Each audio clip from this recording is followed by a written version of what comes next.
Hey guys, welcome back to Tracy's Local Learnings.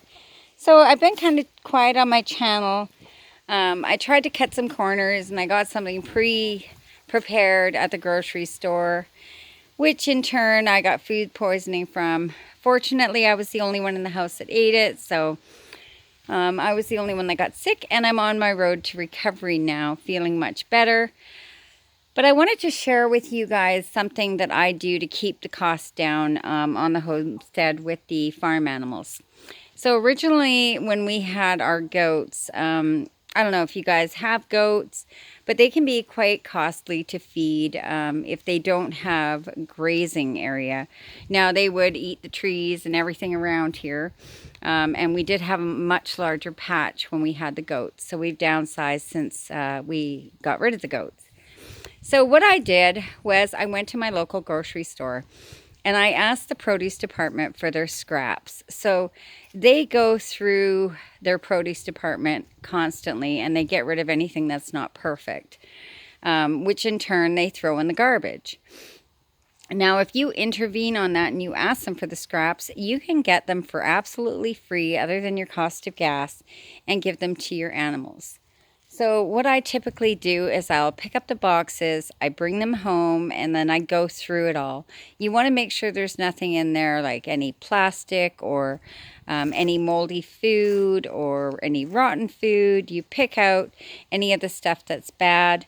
Typically I get a lot of corn and then I just break off the pieces that are no good and I keep the good stuff and let them pick through it. Again, this is good for any farm animals, pigs, goats, sheep, chickens, whatever.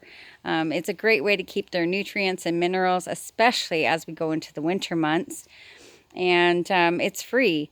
So once a week, I also come out here, I rake up whatever's left, and I throw it in the compost bin. And it makes wonderful fertilizer. So I think it'll take a couple years for this all to break down. But I keep, I put a pile beside a pile beside a pile. And typically, I normally have a lot of beautiful, fresh fertilizer for my garden. So it's a great money-saving tip. If you guys are doing this, please leave it in the comments below and encourage others to give it a try. And if you haven't tried it, go down to your local produce store and ask them what you can get from them. Some places, like I said, it'll be once a week, once a month, depending on if there's other people going to that grocery store.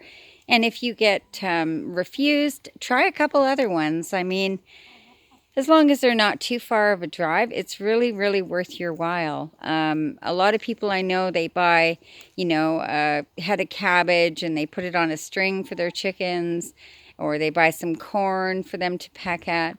But all of that can add up, especially at the prices nowadays. So I encourage you guys to get out there, go to your local grocery store, get a connection to give some extra minerals to your homestead farm animals for free. So thanks so much for coming by my channel. If you learned something new today, smash that thumbs up button. Consider subscribing to my channel and have a wonderful day. Bye-bye.